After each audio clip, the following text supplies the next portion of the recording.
ណែសម្លាញ់ព្រានអ្នកមានការអ្វីទៅបាញ់ដំរីព្រោះក្តីតោមនោះឬព្រោះត្រូវការដោយទ្រព្យរបស់ឬកិច្ចទាំងអស់ព្រោះគេប្រើមកសម្លាញ់ព្រានអើយយើងមិនបន្ទុះត្រូវសបាញ់ឃ្លុះក៏យើងមិនសោកអំពើអ្នកធ្វើជាកម្មទៀតថោកសូមអ្នកប្រាប់មកតើព្រោះហេតុអ្វីព្រានសោនុត្តរៈពោលនឹងដំរីឆាត់តន់បបពិតដំរីដល់ចម្រើនហើយមិនមែនខ្ញុំឡើយគឺព្រះក្សត្រីស្រីស្រស់ស្រង្គានាដែនកាសីមានព្រះសវន័យដោយក្តីប្រាថ្នាពនាងទេវីនាមតផតទីដែលគេបូជាក្នុងរាជវង្សាសបិនឃើញអ្នកឲ្យប្រាប់ខ្ញុំថាយើងនេះត្រូវការភ្លុកគូរាំងសីដំរីឆាត់តន់បរិច្ចាគភ្លុកបំពេញព្រះបារមី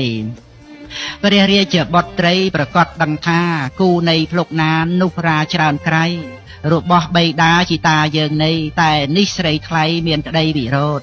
ជាមួយនឹងយើងនាងចងវេរាបំណងពាធាជាប់ជារហូតនាងជាស្រីល្ងងលងក្នុងក្តីក្រោតទៅឲ្យអ្នកស្រោតមកសម្លាប់យើង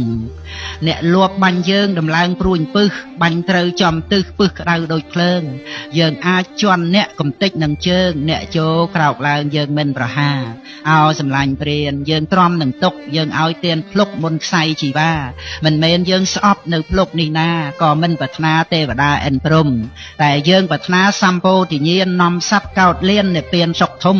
យើងសាងបារមីខន្តីអប់រំនាំមនុស្សអិនព្រំឲ្យឆ្លងចាកទុក្ខណែព្រានព្រៃអើយអ្នកចូលមកបរាហើយចាប់រណាអាកាត់នៅភ្លុកទាំងគូនេះចោះយើងទ្រាំនឹងទុកយើងលះបង់ភ្លុកមុននឹងមរណាអ្នកក៏បីទូលព្រះរាជាបុត្រីដែលមានសេចក្តីខឹងក្រោធនោះថា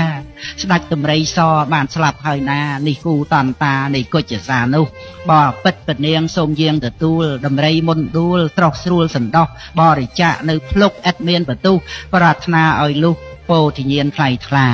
ព្រះពោធិសត្វអធិដ្ឋានឲ្យព្រានបាននៅសេចក្តីសុខតាមផ្លូវយើងត្រូវព្រួញពឹសទម្លុះរាងកាយមិនបន្ទុះសរាយដល់ជន់ឫស្យានឹងព្រោះព្រានជាប់ដណ្ដប់កាយាសម្ពុតថ្លៃថ្លាទងជ័យពោធិញ្ញាណ